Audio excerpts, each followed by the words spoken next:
रात के करीब 11 बजे थे। सड़क बिल्कुल सुनसान थी। हल्की सी बारिश अभी अभी रुकी थी और स्ट्रीट लाइट की रोशनी पानी में चमक रही थी। तभी अरमान नाम का एक आदमी अपनी बाइक धीरे धीरे चलाकर घर जा रहा था। अचानक उसकी नज़र सड़क के किनारे पड़े एक पुराने से वॉलेट पर पड़ती है। वो बाइक रोकता है और वॉलेट उठाता है। वॉलेट काफ़ी पुराना था, जैसे सालों से इस्तेमाल हो रहा हो। अरमान सोचता है शायद किसी गरीब आदमी का होगा जो गिर गया होगा। वो वॉलेट खोलता है और उसके अंदर पैसे बहुत कम होते हैं, लेकिन एक चीज़ देखकर वो रुक जाता है। वॉलेट के अंदर एक छोटे बच्चे की फ़ोटो होती है। फ़ोटो में एक 5 या 6 साल का बच्चा मुस्कुराता हुआ दिख रहा होता है और फोटो के पीछे लिखा होता है, मेरा बेटा मेरी जिंदगी। अरमान थोड़ा इमोशनल हो जाता है, लेकिन फिर उसे वॉलेट के अंदर एक पुरानी सी मुरझाई हुई चिट्ठी मिलती है।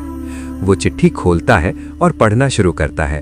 चिट्ठी में लिखा होता है, अगर किसी को ये वॉलेट मिले तो मेरी एक आखिरी ख्वाहिश पूरी कर देना।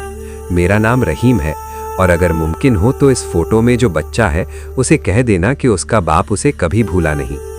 ये पढ़कर अरमान का दिल जोर से धड़कने लगता है।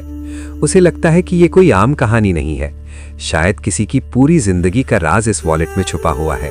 अरमान क्यूरियोसिटी में आकर वॉलेट को ध्यान से देखने लगता है। वॉलेट के एक कोने में एक पुराना सा एड्रेस लिखा होता है, एक छोटे से गांव का नाम। अरमान डिसाइड करता है कि वो अगले दिन उस गांव जाकर पता करेगा कि रहीम कौन था और उसका बेटा कौन है। अगले दिन सुबह अरमान उस गांव पहुंच जाता है। गांव छोटा सा होता है, जहां सब लोग एक दूसरे को जानते हैं। अरमान एक दुकान वाले से रहीम का नाम पूछता है। दुकान वाला एक पल के लिए चुप हो जाता है और फिर धीरे से कहता है, तुम रहीम को क्यों ढूंढ रहे हो? अरमान वॉलेट और फोटो दिखा देता है। दुकान वाले की आंखें अचानक भर आती हैं। वो कहता है, रहीम तो बहुत साल पहले यहाँ से चला गया था। लोग कहते हैं उसने अपने ही बेटे को छोड़ दिया था। ये सुनकर अरमान हैरान रह जाता है, क्योंकि चिट्ठी में तो लिखा था कि रहीम अपने बेटे को कभी भूला नहीं। अरमान को लगता है कहानी में कुछ और है। वो गांव के एक बुजुर्ग से मिलता है जो रहीम को जानते थे। बुजुर्ग आदमी गहरी सांस लेकर कहता है, बेटा सच इतना आसान नहीं है। रहीम ने अपने बेटे को खुशी खुशी नहीं छोड़ा था। अरमान की क्यूरियोसिटी और बढ़ जाती है। बुजुर्ग बताते हैं कि रहीम बहुत गरीब आदमी था, लेकिन अपने बेटे से दुनिया में सबसे ज्यादा मोहब्बत करता था। एक दिन रहीम को पता चला कि उसे एक खतरनाक बीमारी हो गई है और डॉक्टर ने कहा कि उसके पास ज्यादा वक्त नहीं है। रहीम ने सोचा अगर उसका बेटा उसके साथ रहा तो उसकी जिंदगी बर्बाद हो जाएगी, इसलिए रहीम ने एक झूठ बोला। उसने अपने बेटे को कहा कि वो उसे नहीं चाहता और उसे एक अमीर रिश्तेदार के पास छोड़ दिया।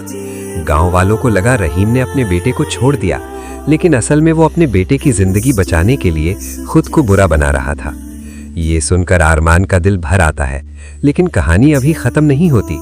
बुजुर्ग आदमी धीरे से कहते हैं, लेकिन सबसे बड़ा राज तो ये है कि रहीम अपने बेटे से कभी दूर नहीं गया।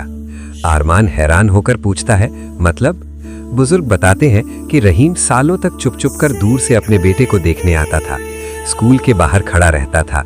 ईद पर दूर से उसे खुश देखकर चला जाता था, लेकिन कभी उसके सामने नहीं गया, क्योंकि वो नहीं चाहता था कि उसका बेटा सच जानकर उसके पास लौट आए और अपनी जिंदगी खराब कर ले। अरमान का दिल अब पूरी तरह टूट चुका होता है, लेकिन उसके दिमाग में एक सवाल रह जाता है, रहीम का बेटा अब कहाँ है? बुजुर्ग एक एड्रेस देते हैं और कहते हैं कि शायद वो अब शहर में रहता है। अरमान तुरंत शहर लौटकर उस एड्रेस पर पहुंचता है। वहां एक आदमी रहता होता है जो अब 30 साल का हो चुका होता है। अरमान उसे फोटो दिखाता है और पूछता है, क्या तुम इस बच्चे को पहचानते हो? आदमी फोटो देखकर मुस्कुराता है और कहता है, ये तो मेरी बचपन की फोटो है। अरमान का दिल तेज धड़कने लगता है। वो आदमी को रहीम की चिट्ठी दे देता है। आदमी जब चिट्ठी पढ़ने लगता है तो उसकी आंखों से आंसू गिरने लगते हैं।